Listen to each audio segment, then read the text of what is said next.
we tend to be so drawn in and narcissistic, and it's sort of myopic about things that listening to people don't do that anymore. And of course it's, if you're texting, you're not listening to somebody.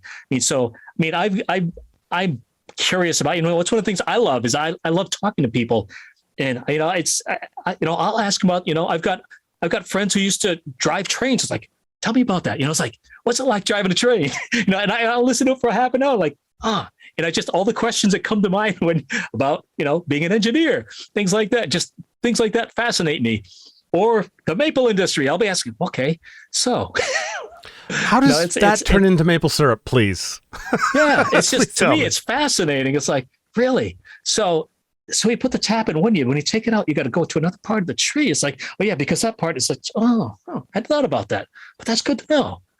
There's so much to know on this planet. And again, so many arcane arts and sciences that we just are all around us. We just, But yeah, when you're presented with the opportunity to learn these things, like, that's one of the things people say. How do you staying young? That's one of the things. I'm 63 now. No, you're not. Yeah, no. And Eisenhower was president when I was born. Heck, they were still excited about the wheel. And fire was all the rage. Sliced bread, that was me.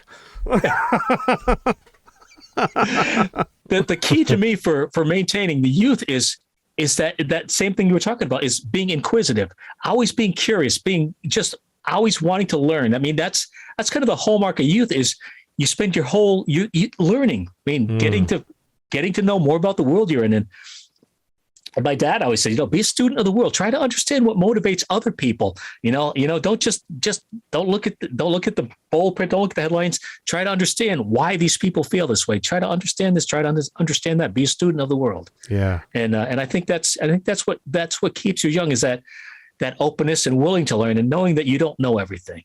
Again, I always say I'm smart enough to know I'm not smart enough. I just, so that keeps your mind young. But how in the world do you not look anywhere near 63?